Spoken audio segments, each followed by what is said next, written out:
Here is our host, Tian Wei. Hello and welcome to World Insight with me, Tian Wei. Christmas Eve rolls around, but for most of us, this will be a holiday like no other. There are mixed messages on how to stay safe during the holidays. Cities in Germany and Italy have announced the new shutdowns, while the U.S. CDC is advising limited gathering and festivities. But Britain dragged its feet with restrictions. After an almost year-long COVID battle and while vaccinations have yet to make a dent, dim hopes of a Christmas miracle, the coronavirus nightmare, will end soon. So how is the world preparing for a different Christmas? What should we reflect upon as the year draws to a close? Take a look.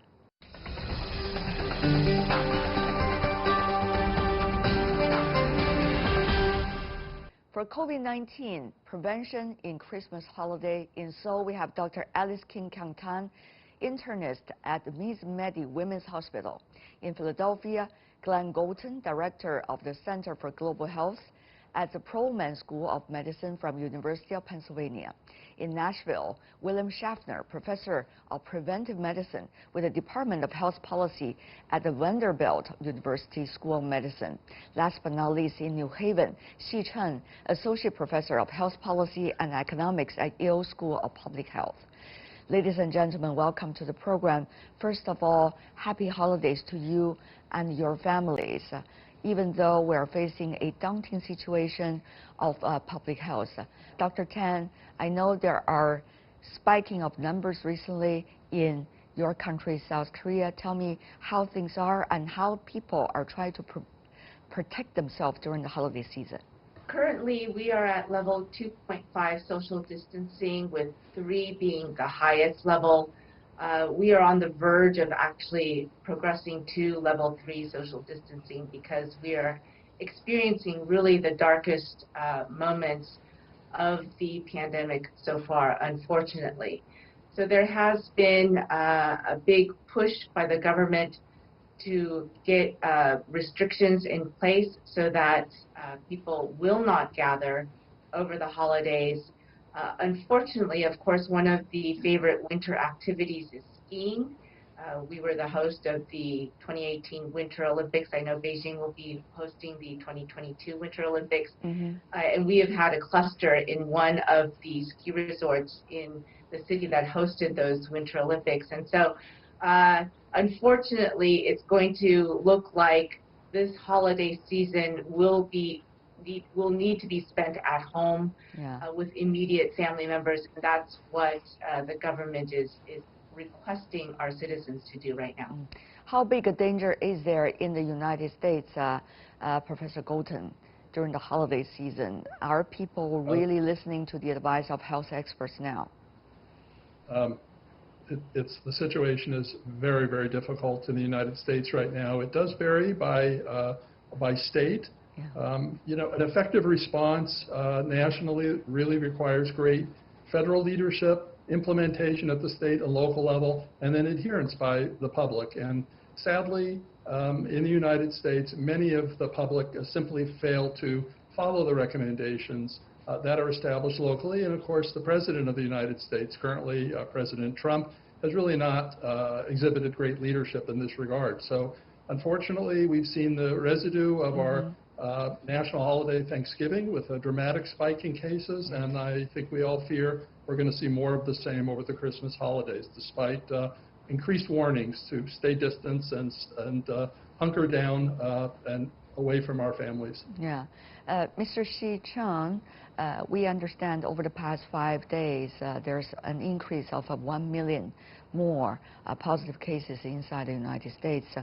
So how are we seeing, you know, what is the trend we are looking at right now? Is there numbers that health experts like you guys are already looking at, you know, before the end of the year, before the so-called 20 million doses of vaccines could be available? After the Thanksgiving, the researchers have been keep close eye on the data, especially the travel data and the infections.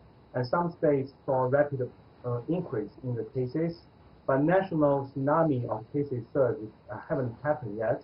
But people may took already took precautions and indicated by the cell phone data tracking shows that the people hunkered down after the travel. But I think such precautions should continue to be kept, or even more, because unlike Thanksgiving, the Christmas is even longer holiday, and there will be more likelihood to have a larger gatherings, not only with family members but friends. Professor Schaffner, do we look at the numbers? Do we know? Do the health officials know what might be the potential threat, and how much resources is needed there in order to deal with it? Or are we looking at things on a very daily basis? We have to deal with whatever we have right now. Across the United States, I'm sure it's very similar to what's happening in my own institution. In Tennessee, my state, we're one of the top states in new cases each day.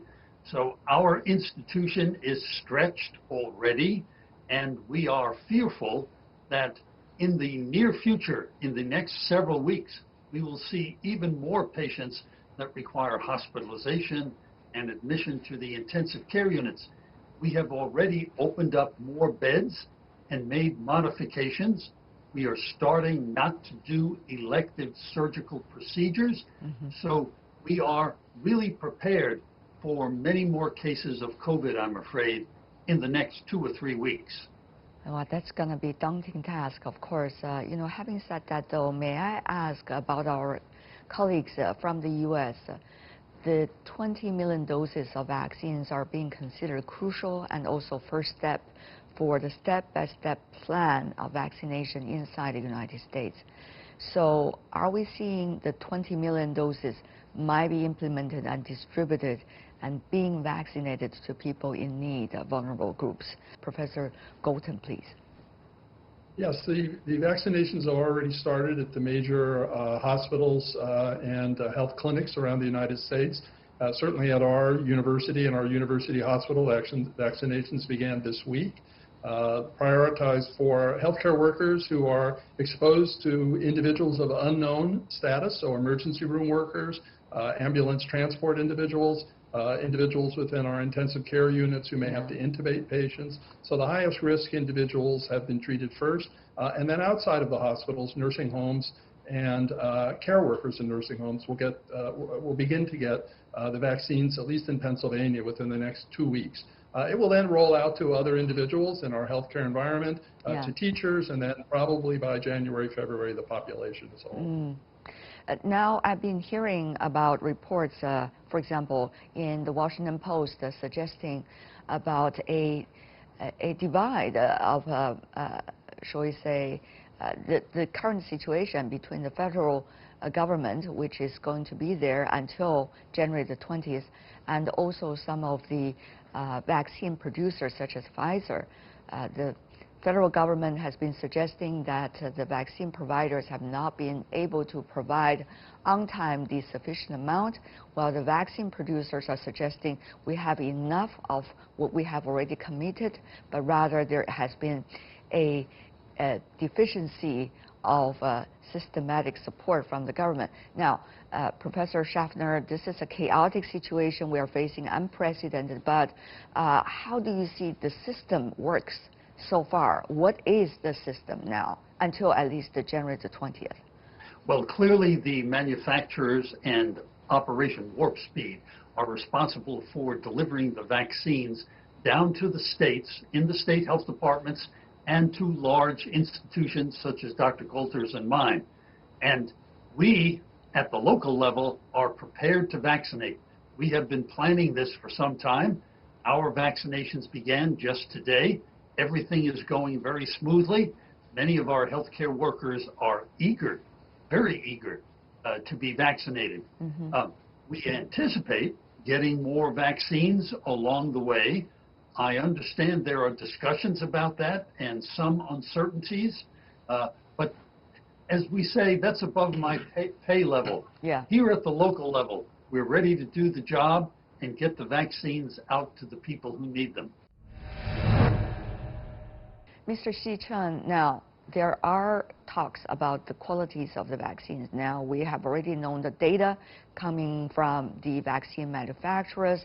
It's been published in the medical journals, but these vaccines are researched and produced within a very short period of time, even though it's already gone through the third stage trial. Side effects somewhat clear, but somewhat impossible to know only through trials.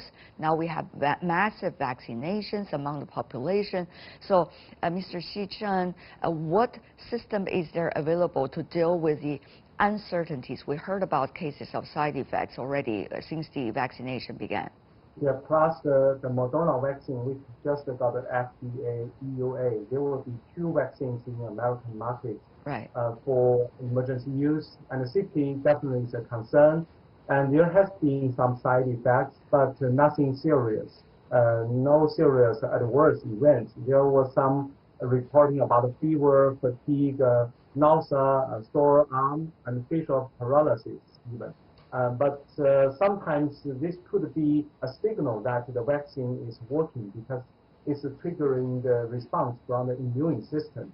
So more data need to be collected. As we know, when Pfizer was given the EUA, it was only 3 months of clinical trial data.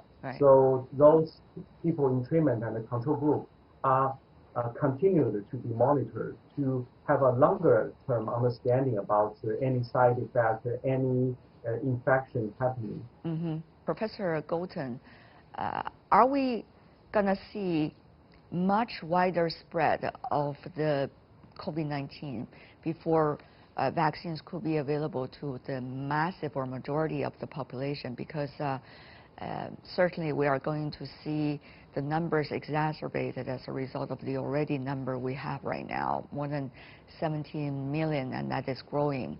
So whether the vaccines will catch up with the need of the society before we have, unfortunately, the herd immunity, the passive herd immunity. Professor Golton.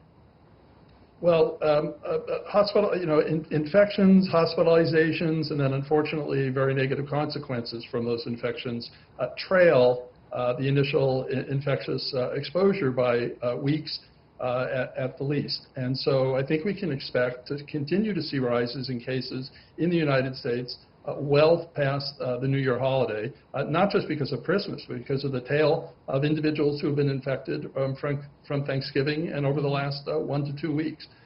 So yes, I think unfortunately the levels of infections will continue to rise in the United States. It will be sequestered differentially among the different states, and the vaccines will be coming out. But again, the general population isn't going to see large amounts of vaccines until probably the springtime at earliest, and then late spring, June, maybe even July, until large segments of our population are infected. So I think the American population in particular needs to be prepared for continued masking, separation, distancing for at least 6+ months. 6+ months at least. Okay, got it. Dr. Tan, one of the things people have been talking about, for countries that have not yet reached the stage of some European countries or like that of North America, are the warning system. The warning system that we could get through mobile phones, smartphones, and national warning systems, how to monitor, trace, and also quarantine. Now, different countries, different culture, different political system, different acceptability of the level of so-called monitoring. Dr. Tan, how do you see that debate? Some say this is already extreme time, so let's just throw away one of those factors that we've been talking about from the very beginning until now, because it is human lives that is on the line here. Others say we can't do that even right now because that's one of the most important quality of life, the so-called freedom and the privacy of individuals. Is there a compromise that really can be done from the record that we have had over the past year? Dr. Tan. Well, in South Korea, as you probably know, we had a particularly large outbreak of MERS in 2015. And one of the results of that outbreak was a revised version of our Infectious Disease Prevention Act. And that piece of legislation allowed for the kind of monitoring and alerts, as you're mentioning, that we have going on right now in Korea. It has been very widespread in terms of our alerts to the public. I think everyone does know what is going on, and having timely, truthful, transparent information out into the public has been so crucial in getting a good response. In terms of the monitoring, we have really tried to take advantage of all of the ITC that's available in the modern age. In terms of, we have a very high percentage of our population that uses cell phones, and so we are using depersonalized cell phone data to track people's movements. We are also using QR codes, so quick response code technology. Anytime someone goes into an enclosed space, such as a restaurant, a public space, they are having to sign in with a QR code from their cell phone. Anytime the person goes into a hospital, same thing, it's QR code check-in. And so we're trying to take advantage of all of the information technology that's available to us. And even with this level of tracking and tracing and monitoring and alerts, we are having a very difficult time right now. It's been very hard to stay ahead of COVID-19.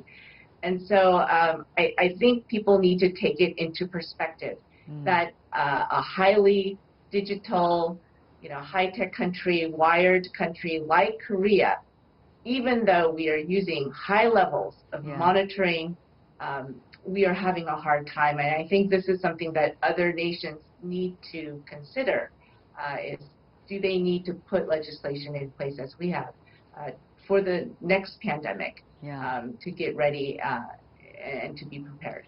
Certainly, this is a profound question facing many countries. Now, Professor Golden, what is the next phase? We are seeing political change of administrations in your country. Likely, officials are going to be changed also at certain level, and systems are likely to be changed as well. How do you think from now until early January we're going to see the U.S. is going to deal with it? Well, again, I think as long as the current administration is in place, I think things are going to continue on the trajectory they are now, which is very, very bad. And the levels of infections and, unfortunately, the mortality will continue to rise in the United States. President-elect Biden has made it very clear, along with Vice President-elect Harris, that they have asked the country to establish a 100-day period where people will galvanize collectively as a national initiative to obey and follow on a more systemic level the guidelines that we all know. Mask wearing being one of the key ones, distance the other, hand washing and sanitation the other. We haven't heard these kinds of national imperatives from our leadership here in the United States, sadly. My fear is that the die has been cast, as it were, from the previous administration, and there are too many individuals already out there who actually view the virus and epidemic as some kind of crazy conspiracy in the United States. So I'm not, frankly, super optimistic until the vaccines get out. I do think we're in for a difficult period for the next 1 to 2 months. Things will get a little better in the spring, but not much better, sadly, I think, until halfway through next year. And final words from you, Mr. Schaffner, Professor? Well, I would certainly agree with that. I think we are in a difficult circumstance, but we're all very grateful as we enter the new year that the vaccines are here. We are all prepared to deliver the vaccines, and along with Professor Golden, I hope that by the middle of this next year, 2021, we can start to get back to normal, because I hope a large proportion of the population will have been vaccinated by then. So I will remain optimistic that as we enter this new year, things will be better. It's important to remain optimistic while working hard for that important goal. Thank you so much for both of yours contribution to this cause. Dr. Alice Kim Kyung-tan, Professor Glenn Golden, Professor William Schaffner, and Dr. Xi Cheng. Really appreciate it. Thank you, and be well. Merry Christmas and Happy New Year.